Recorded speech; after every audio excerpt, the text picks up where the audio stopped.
किसी का खिलौना नहीं हो सकता बलराज कुंडू। ऐसा कोई नेता के अंदर ताकत नहीं है कि बलराज कुंडू को कोई डुगडुगी बना सके। ये दुर्भाग्य है इस प्रदेश का कि मनोहर लाल जैसा मुख्यमंत्री इस प्रदेश को मिला है। दुष्यंत चौटाला मनोहर लाल का पार्ट है भी। जो उनकी गलत नीतियां आज किसान के ऊपर लाठियां पड़ी हैं, कहाँ हैं वो? और बेरोजगार सड़कों पे कहाँ हैं वो? बैठाइए ना मेरे सामने, मैं उनके चिट्ठे बताऊं वो कितने ऐसी। जहाँ चाहने वाले होते हैं वहाँ पे नफरत करने वाले भी होते हैं, समझ रहे हैं ना। विपक्ष के कुछ लोग ये भी कह रहे हैं कि बलराज कुंडू जो है वो बीजेपी के हाथों में खेल रहे हैं। मैं चैलेंज करता हूँ मुख्यमंत्री जी को, मेरे सामने बैठे मुख्यमंत्री, और मेरे अगर 4 सवालों का भी जवाब मुख्यमंत्री दे देंगे तो मैं उनकी गुलामी लिख दूंगा, ताउम्र उनका गुलाम। ये खट्टर बाठिया ग्रोवर एंड कंपनी, ये सारे आज प्रदेश को इन्होंने लूट मचा रखा। Balraj Kundu right to recall जो है उसको किस नज़र से देखते हैं, क्योंकि ये जो है सरपंचों पर जो है इस तरह का नियम लागू है। ये आज लागू कीजिए, कल ये मनोहर लाल खट्टर जी को 24 घंटे में इस प्रदेश की जनता जो है ना वहीं भेज देगी जोड़ा लेकर जहाँ पहले घूमते थे। बिंदास हरियाणा पर जेजेपी के विधायक देवेंद्र बबली ने बात की थी। उन्होंने कहा कि वो बिल्कुल भी सरकार की कार्यप्रणाली से संतुष्ट नहीं है। सुरेंद्र भाई, एक बात बताना चाहता हूँ, यही हाल जो भारतीय जनता पार्टी के हैं या इंडिपेंडेंट हैं, अनेकों ऐसे साथी हैं जो मेरे साथ टच में रहते हैं, लेकिन उनका मन इतना दुखी है और कब ब्लास्ट फूट जाएगा इस बात को कह नहीं सकते। हरियाणा प्रदेश में ऐसा लगता है जैसे जंगल राज चल रहा है। किस पे विश्वास करते हैं मनोहर लाल जी? चीफ सेक्रेटरी कौन है, प्रिंसिपल सेक्रेटरी कौन है, एजी कौन है, एचपीएससी का चेयरमैन कौन है, एसएससी का चेयरमैन कौन है, बिजली बोर्ड का एमडी कौन है? तो इस प्रदेश के भाईचारे को खराब और बर्बाद करने पे वहां से इसकी जो है ना कबर की खुदानी का काम चालू बड़ौदा चुनाव से हो चुका है। देवेंद्र बबली एक बड़ा दबंग ही और संघर्षशील भाई है हमारा, और निश्चित रूप से वो बड़ा दुखी और परेशान है। करीब 30 साल पहले एक पंचायती उम्मीदवार ने हरियाणा के पूर्व मुख्यमंत्री ओम प्रकाश चौटाला को हराया था, और 30 साल बाद इसी पंचायती उम्मीदवार ने उस नेता को पटकनी दी जिन्होंने ओम प्रकाश चौटाला को हराया था। जी हाँ, मैं बात कर रहा हूँ महम से निर्दलीय विधायक बलराज कुंडू की। कुंडू साहब आज मेरे साथ मौजूद है। कुंडू साहब बहुत बहुत स्वागत है बिंदास हरियाणा। धन्यवाद सुरेंद्र भाई। कुंडू साहब, जिस प्रकार आप लगातार किसानों के पास जा रहे हैं और किसानों के कहीं ना कहीं दर्द समझने का प्रयास कर रहे हैं, क्या कुछ किसानों की मांगे हैं, क्या कुछ वो कहना चाह रही है और सरकार सुन क्यों नहीं रही? सुरेंद्र भाई, मैं तो विधानसभा से लेकर उसके बाद के जो आंदोलन हुए और पिछले करीबन 3 महीने से ये 3 अध्यादेशों के जो काले अध्यादेश हैं, जो किसान को मारने वाले अध्यादेश हैं, उनके बारे में लोगों के बीच में जाकर उनको जागरूक करने का काम कर रहा हूँ। और आज ये प्रदेश और देश कृषि प्रधान प्रदेश और देश है। यहाँ की 70% पॉपुलेशन, मैं बार बार आप लोगों के कहता रहा हूँ, इस कृषि और उससे जुड़ी हुई है। और आज उस प्रदेश के अंदर किसान जिस प्रकार से हताश है, जिस प्रकार से भारतीय जनता पार्टी की सरकार ये 3 अध्यादेश लाकर उस किसान को बर्बाद करने पर तुली हुई है, इससे बड़ा दुर्भाग्य नहीं हो सकता। आज किसान सड़कों पे है, युवा सड़कों पे है, छोटे कर्मचारी सड़कों पे है, व्यापारी सड़कों पे हैं। जिस प्रकार जैसे सरकार नाम की कोई चीज़ है ही नहीं। आज पूरे देश और प्रदेश में, मैं आप प्रदेश की ज़्यादा बात करूं तो हरियाणा प्रदेश में ऐसा लगता है जैसे जंगल राज चल रहा हो। यहाँ सिर्फ जो सरकार है वो इस प्रदेश को लूटने के अलावा इस प्रदेश के लोगों की उसको कोई चिंता नहीं है। इस प्रदेश का मुखिया माननीय मनोहर लाल खट्टर जी, उनको किसी बात से कोई तकलीफ़ नहीं, कोई तवज्जो नहीं। इतने दिन ये प्रदेश चल रहा है, किसान बुज़ुर्गों पर लाठियाँ पड़ रही हैं, बेरोज़गार चिल्ला रहा है, कर्मचारी चिल्ला रहा है। उस हमारे इस प्रदेश के मुखिया की सिंगल वन भी, एक भी कोई टिप्पणी, कोई उसके ऊपर कोई आपने सुनी हो तो आप मुझे बताइए। वो वीडियो कॉन्फ्रेंसिंग के ज़रिए अपने प्रदेश के अध्यक्षों को, अपने जिला अध्यक्षों को, अपने पार्टी के लिए तो संबोधन करते हैं, अपनी सत्ता को काबिज रखने के लिए, लेकिन इस प्रदेश के गरीब किसान की, मजदूर की, आड़ती की, व्यापारी की, बेरोज़गार की या और तमाम प्रदेश के लोगों की कोई चिंता नहीं है उनको। कितना बड़ा दुर्भाग्य है जो बड़ी बड़ी बात करने वाले थे, भई हम तो सबका साथ, सबका विकास, सब पे विश्वास, आज ऐसा लगता है जिस प्रकार से पुराने ज़माने में ईस्ट इंडिया कंपनी जो है ना इस प्रदेश को लूटने का काम और उसको यहाँ पे एक सत्ता काबिज हुई थी, आज ऐसा प्रतीत होता है जैसे आज प्रदेश में KBG private limited company east India company की तरह काम कर रही है। ये खट्टर बाठिया ग्रोवर एंड कंपनी, ये सारे आज प्रदेश को लूटने, इन्होंने लूट मचा रखी है पूरे प्रदेश को। हर वर्ग जो है ना आज त्रासदा है। तो मैं तो यही कहना चाहता हूँ कि जो ये आज जिस प्रकार का माहौल है और जिस प्रकार के इनकी पार्टी के नेताओं में भी आज बेचारे इस ऐसे माहौल में जी रहे हैं। मेरे ख्याल में मुझे बीजेपी के अगर नेताओं की भी बात करूं, जो विधायक जनता ने चुन के आए हैं, वो गोलियां खा खा के सोते होंगे। आज किसी की कोई सुनाई नहीं है कहीं पे भी। ये हालात, ये माहौल आज बना हुआ है। बिल्कुल, आपने कहा कि जो चुने हुए विधायक हैं वो चाहे सत्ता पक्ष के ही क्यों ना हो, उनकी भी सुनवाई नहीं है। जब आप जीत कर आए थे और जिन सभी निर्दलीय विधायकों ने समर्थन दिया था उनमें से एक आप भी थे, लेकिन आपने समर्थन वापस ले लिया था इन्हीं चीज़ों को लेकर जिनको आप आजकल सड़कों पर उतरे हुए हैं। लेकिन अगर हम मान के चले कि बलराज कुंडू को सरकार मंत्रिमंडल में या फिर कोई और पद दे देती और आज फिर ये स्थिति होनी थी, तो फिर बलराज कुंडू का क्या स्टैंड रहता अगर आप सरकार की हिस्सेदारी में होते? मुझे तो सुरेंद्र भाई उस टाइम भी बड़े बड़े लोभन प्रलोभन दिए थे जिस दिन मैंने पहले दिन वो किया था। लेकिन मैं आपको बार बार इस बात को, और ये तो आने वाला समय भी आपको बताएगा कि मैं जो राजनीति में आया हूँ, इस जनता को जागरूक करने आया हूँ, इनकी आवाज़ बनने आया हूँ, इस अंधी बहरी तानाशाह सरकार को सचेत और सावधान करने आया हूँ कि ये जनता की चुनी हुई सरकार है। आप राजा महाराजा नहीं हैं कि आपको अपनी सल्तनत मिल गई है। ये जनता की दी हुई वो ताकत है जो उसके हितों के लिए काम करने के लिए जनता ने आपको दी है। हाँ, ये जरूर जो आपने कहा है, मैं जिस हलके से मैं ताल्लुक़ रखता हूँ, जिस महम की उस बहादुर जनता ने मुझे विश्वास और भरोसा करके जो दायित्व दिया, वो एक ग्रामीण अंचल और किसान समुदाय से जुड़े हुए लोग ज़्यादा हैं। एग्रीकल्चर बेस्ड हलका है मेरा। तो उनको जो ड्यूटी उन्होंने मुझे लगाई, जो मेरा धर्म और कर्म बनता है, मैं किसान के घर में पैदा हुआ हूँ और मैं बेरोज़गारी की समस्या को जानता हूँ। मैं भी उस लाइन में उस एक दौर में खड़ा रहा। मैं भी पुलिस में सिपाही भर्ती होना चाहता था, मैं और दूसरे उसमें जॉब लेना चाहता था। मैंने वो दौर देखा है और उस दर्द को और उस तकलीफ़ को समझते हुए मैं इन युवाओं के साथ, किसान के साथ, हर मंच पे जहाँ ये उस लड़ाई के लिए, आंदोलन की, अपने हकों के लिए लड़ रहे हैं, मेरा प्रयास है सबके साथ जाकर वहाँ उनके साथ में कंधे से कंधा मिलाकर उनकी आवाज़ बन के इस गंदी बहरी सरकार को पहुँचाने का काम करूँगी। बिल्कुल, आप जो है जो भी लोगों की आवाज़ है उसको उठाने का ऊपर और बुलंद तरीके से उसको और ज़्यादा मजबूत करने का काम कर रहे हैं।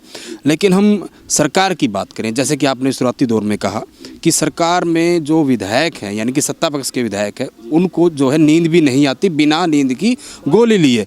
अगर हम जेजेपी की बात करें, जननायक जनता पार्टी की बात करें, बिंदास हरियाणा पर जेजेपी के विधायक देवेंद्र बबली ने बात की थी, शायद आपने भी उनके बयान को सुना होगा।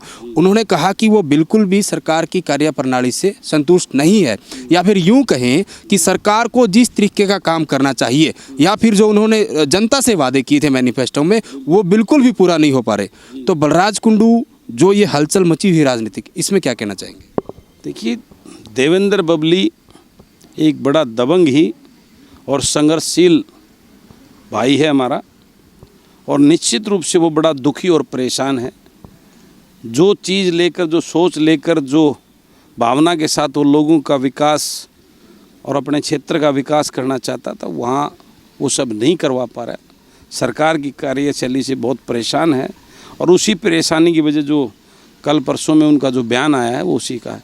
लेकिन मैं आपको सुरेंद्र भाई एक बात बताना चाहता हूँ, यही हाल मेरे से संपर्क में जो भारतीय जनता पार्टी के हैं या इंडिपेंडेंट हैं, अनेकों ऐसे साथी हैं जो मेरे साथ टच में रहते हैं, मेरे को ये कहते हैं, भाई साहब आपके हम धन्यवाद करते हैं, आभार करते हैं कि आप इन लोगों की आवाज़ उठा रहे हो, हम मजबूर हैं। लेकिन उनका मन इतना दुखी है और कब ब्लास्ट फूट जाएगा इस बात को कह नहीं सकते, कब तक वो इतने दबे। लेकिन वो इतने परेशान हैं, किसी की कोई सुनवाई नहीं हो रही, किसी की कोई बकत नहीं। आपने पिछले दिनों देखा होगा, एक मंत्री महोदय ने, यादव साहब ने, कितना बड़ा दुख भरा, और वो ओपनली उन्होंने स्टेटमेंट दी थी, किस प्रकार के जींद के विधायक ने स्टेटमेंट दी है जिस प्रकार की आपके सामने ये सारी आज चीज़ें देख रहे हो, सरकार नाम की कोई चीज़ नहीं है। इस प्रदेश को लूटने में लगे हुए हैं, इस प्रदेश को नोच के खाने में लगे हुए हैं। आज इतने बड़े बड़े कांड घपले घोटाले इसमें चल रहे हैं, उसके अलावा प्रदेश के लोगों की चिंता किसी को नहीं है।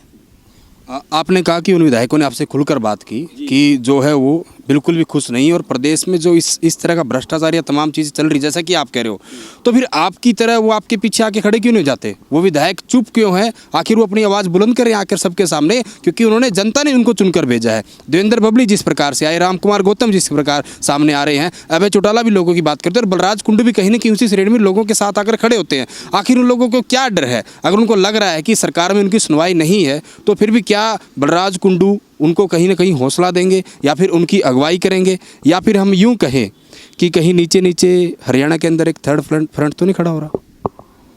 देखिए, थर्ड फ्रंट की बात तो ये तो समय के साथ लोगों की ज़रूरत और जिस प्रकार का माहौल बनेगा, ये तो लोगों को सोचना है इसके बारे में। फ्रंट बनना कोई इनके कोई ये लिखवा के थोड़े ना है अपने नाम सारी चीज़ें कि भाई इनके अलावा कोई नहीं हो सकता। कुछ भी संभव है और समय की ज़रूरत भी मैं मानता हूँ। आज जिस प्रकार का लोगों के सामने नेताओं का चेहरा सामने आया है, सत्ता और विपक्ष सब मिला के आप बात करें, जिस प्रकार के दोगली बातें दोगली चीज़ें ये आज लोगों के सामने बिल्कुल क्लियर हो चुकी है।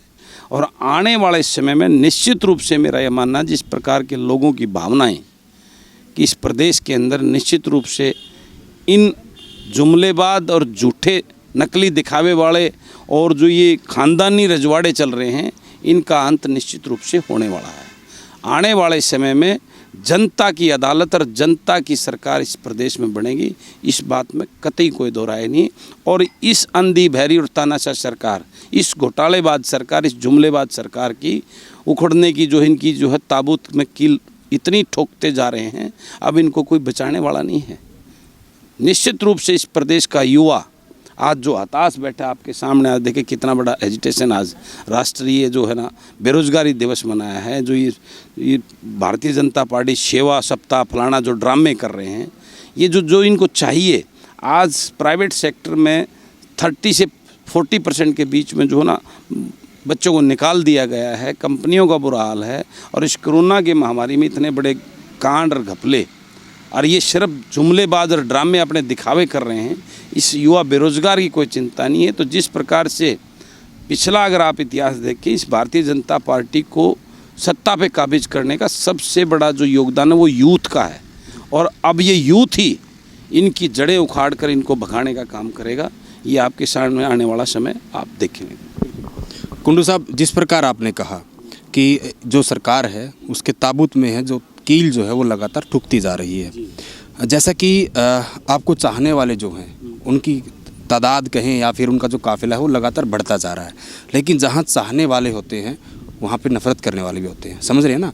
विपक्ष के कुछ लोग ये भी कह रहे हैं कि बलराज कुंडू जो है वो बीजेपी के हाथों में खेल रहे हैं, क्या कहेंगे? देखिए, मेरे तो ये समझ में नहीं आ रही, बीजेपी वाले बोल रहे हैं कि मैं हुड्डा के हाथों में खेल रहा हूँ, और जो हुड्डा वाले कह रहे हैं भी, जो वो कह रहे हैं मैं बीजेपी के हाथों में खेल रहा हूँ। मैं अपने युवा की, किसान की, बेरोजगार की, कर्मचारी की, गरीब की आवाज़ बनकर इस सड़क से लेकर विधानसभा तक उनका जो है ना वकील बनकर उनकी लड़ाई लड़ रहा हूँ। किसी का खिलौना नहीं हो सकता बलराज कुंडू। ऐसा कोई नेता के अंदर ताकत नहीं है कि बलराज कुंडू को कोई डुगडुगी बना सके। बलराज कुंडू और नीयत और सोच के साथ और अंतरात्मा के साथ अपना धर्म समझकर लोगों की सेवा करने आया है, इसको भोगने नहीं आया है। और ये आने वाला समय इस बात को बताएगा। और ये बात तो ये फैसला खुद करें, बीजेपी वाले फैसला करें कि मैं उनका हूँ या कांग्रेस वाले फैसला करें उनका हूँ। ये सिवाय लोगों को अब बेवकूफ़ नहीं बना सकते। अब लोगों के सामने इन सब के चेहरे क्लियर हो चुके हैं, बेनकाब हो चुके हैं। इनके जो दोगले चोर हैं अंदर बैठ के रात को जो है ना ड्राइंग रूम में, बेडरूम में बैठ के सारे चोंच से चोंच मिलाकर आज पूरे प्रदेश के सभी, क्योंकि मैं सब के खिलाफ मैं सच्ची आवाज़ बोलता हूँ, इसलिए मुझे मारने के लिए इस प्रकार के बयान हर कोई देगा। इन बातों से बलराज कुंडू की सेहत पे कोई फ़र्क नहीं पड़ने वाला, ना इन बातों से मैं डरने वाला और घबराने वाला हूँ। क्योंकि मैं सच्चे मन से अपने धर्म कर्म को मानते हुए मेरे वो गरीब किसान की, युवा बेरोजगार की लड़ाई लड़ने के लिए, छोटे मजदूर और छोटे व्यापारी और कर्मचारी के लड़ने के लिए मैंने जो है ना इस राजनीति में कदम रखा है। कुंडू साहब जो है सीधा सीधा प्रेस कॉन्फ्रेंस करके कहें या फिर मीडिया के अंदर जो प्रदेश के मुख्यमंत्री है उनको सीधा सीधा चैलेंज देते हैं कि आप मेरे सामने आइए, हिम्मत है तो, और मेरे साथ डिबेट करिए मुद्दों पे। क्या कुछ आपके मुद्दे हैं, क्या कुछ आप मुख्यमंत्री मनोहर लाल को कटघरे में ले रहे हैं? मैं चैलेंज करता हूं मुख्यमंत्री जी को, जो ये 3 अध्यादेशों को किसान के पक्ष में, किसान हित की बात बता रहे हैं, मेरे सामने बैठे मुख्यमंत्री, और मेरे अगर 4 सवालों का भी जवाब मुख्यमंत्री दे देंगे तो मैं उनकी गुलामी लिख दूंगा, ताउम्र उनका गुलाम करूँगा। और जो दूसरे नेता जिस प्रकार की बात करते हैं, बिठाइए ना मेरे सामने, मैं उनके चिट्ठे बताऊँ वो कितने हितैषी हैं। मैं चैलेंज करता हूँ और मुख्यमंत्री जी को और दूसरे जो अपने आप को बड़े नेता कहते हैं, मेरे सामने बैठिए ना। अब समय बदल चुका है, अब इन बरगलाने वाली बातों में इस प्रदेश का युवा और किसान और गरीब अब नहीं आने वाला। इनका असली चेहरा सबके सामने आ चुका है और आज प्रदेश को ज़रूरत है जो उसका हितैषी हो, सच्चा वकील हो, जो उनके हकों के लिए लड़ाई लड़े। ये तभी संभव है जब जनता जनार्दन के बीच से गरीब के बेटे और ये रजवाड़े ख़त्म होंगे और सच्चा एक किसान का हितैषी और ईमानदार बच्चा आएगा। तो इन किसानों को और युवाओं को सड़क पे आंदोलन करने की ज़रूरत नहीं है। कब तक ये सारी चीज़ें चलेंगी? कब तक युवा सड़कों पर रहेगा? कब तक गरीब सड़कों पर रहेगा? कब तक कर्मचारी सड़कों पर रहेगा?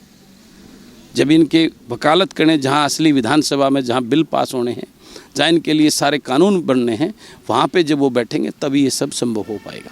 बिल्कुल। आपने कहा कि रजवाड़ों का जो दौर है वो ख़त्म हो और अच्छे नेता जो है चुनकर आए। Balraj Kundu right to recall जो है उसको किस नज़र से देखते हैं? क्योंकि ये जो है सरपंचों पर जो है इस तरह का नियम लागू है, क्या ये नियम विधायकों पर, सांसदों पर लागू नहीं होना चाहिए? मैं तो कहता हूँ सबसे पहले लागू इन पे होना चाहिए। आज लागू कीजिए, कल ये मनोहर लाल खट्टर जी को 24 घंटे में इस प्रदेश की जनता जो है ना वहीं भेज देगी, जोड़ा लेकर जहाँ पहले घूमते थे।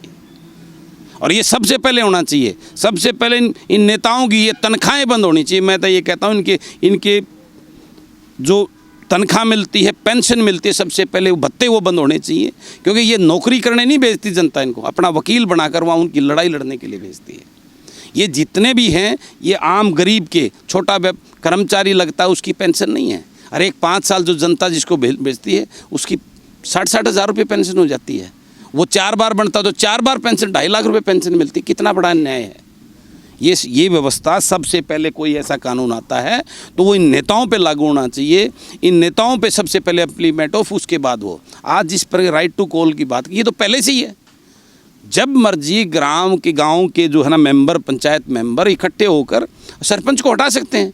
अब ये जिस प्रकार से कॉमन वोटिंग की बात की, ये तो इस प्रदेश के भाईचारे को खराब और बर्बाद करने पे तुले हुए हैं, जो पहले ही उन्होंने कहा। अब ये नए तरीके से जो प्रदेश में आग लगाना चाहते हैं, एक दूसरे भाई को लड़वाना चाहते हैं। कुंडू साहब, आप जो है सरकार पर लगातार इस तरह के आरोप लगाते रहते हो, लेकिन हम हरियाणा सरकार की बात करें, वो तो लगातार कह रही है कि हम जो है समान काम समान विकास की बात करते हैं, हरियाणा एक हरियाणवी की एक बात करते हैं। आप जो है उनको लगातार इस तरह के बयान दे रहे हैं। सबके सम्मान की बात करते हैं, हरियाणा एक हरियाणवी की बात करते हैं। तभी तो आज इस प्रदेश का जो है ना मनोहर लाल खट्टर सरकार में चीफ सेक्रेटरी कौन है, प्रिंसिपल सेक्रेटरी कौन है, एजी कौन है, एचपीएससी का चेयरमैन कौन है, एसएससी का चेयरमैन कौन है, बिजली बोर्ड का एमडी कौन है, और जो तमाम जो है लगभग विधायकों के 80% जो टॉप पदों में बैठे हैं वो कौन है। ज़रा ये सारी चीज़ें ऑनलाइन चेक किए ना, पता लगेगा किस पे विश्वास करते हैं मनोहर लाल जी। क्या ये चंद इनकी मंडली है, इनके अपने समुदाय के ही लोग हैं और किसी पे विश्वास नहीं है? ये सारी चीज़ें बताएंगे। अब सबके सामने, यूथ के सामने, बेरोजगार के सामने, किसान के सामने, इस प्रदेश की जनता के सामने मनोहर लाल का असली चेहरा। ये दुर्भाग्य है इस प्रदेश का कि मनोहर लाल जैसा मुख्यमंत्री इस प्रदेश को मिला है, जिसने इस प्रदेश को बर्बाद करके रख दिया है। और जब तक ये प्रदेश से इस मनोहर लाल मुख्यमंत्री को जो है ना ये सरकार नहीं भगा देगी, तब तक इसमें शांति चैन होने वाला भी नहीं। और उसकी पहली चोट इस प्रदेश की जनता और बड़ौदा की जनता अग्रणीय लेकर एक इतिहास रचने जा रही है। वहाँ से इसकी जो है ना कब्र की खुदानी का काम चालू बड़ौदा चुनाव से हो चुका है। कुंडू साहब, मुझे लगता है कि मुख्यमंत्री मनोहर लाल से आपको कुछ ज़्यादा ही लगाव है। हरियाणा सरकार में गठबंधन की हिस्सेदारी भी है, जिसमें कुछ निर्दलीय विधायक और यहाँ तक कि जननायक जनता पार्टी जो है उसके नेता भी हैं, और उप मुख्यमंत्री जो है वो खुद दुष्यंत चौटाला है। उन्होंने भी बहुत सारे वादे किए थे। आपने बेरोजगारी की अभी बात की, किसानों की आपने बात की, पेंशन की आपने बात की, ये तमाम के तमाम चीज़ें उनके मैनिफेस्टो में थी। तो बलराज कुंडू को सिर्फ मनोहर लाल खट्टर दिखाई क्यों देते हैं, दुष्यंत चौटाला को उप मुख्यमंत्री को क्यों भूल जाते हैं? दुष्यंत चौटाला मनोहर लाल का पार्ट है भी। मनोहर लाल बोल दिया तो सब कुछ बोल दिया, बोलने की जरूरत नहीं। वो उनका गठबंधन, उनका पार्ट है। वो मनोहर लाल मुखिया हैं सबके। जब मनोहर लाल ये हैं तो वो अपने आप ही अंडरस्टूड उनके साथ हैं, नहीं तो वो बोलते क्यों नहीं उनके खिलाफ। जो उनकी गलत नीतियाँ, आज किसान के ऊपर लाठियाँ पड़ी हैं, कहाँ हैं वो? और बेरोजगार सड़कों पे कहाँ हैं वो? ये सब चीज़ें अंडरस्टूड हैं, इसमें कोई दो राय नहीं है। और ये जो एक जुमला, जो एक झूठे सपने इन लोगों ने इस प्रदेश के युवा को, किसान को, इन जनता को दिए हैं, वो सब क्लियर हो चुका है।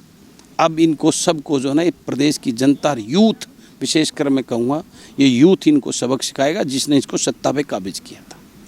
वही आने वाले समय में इस चीज़ का आपके सामने सब चीज़ें क्लियर हो जाएंगी। बिल्कुल।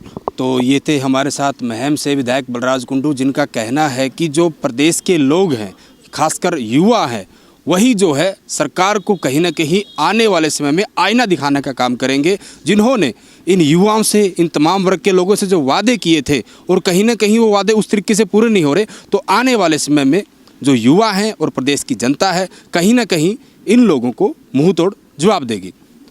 वीडियो जर्नलिस्ट संदीप कुमार के साथ सुरेंद्र नयन, बिंदास हरियाणा।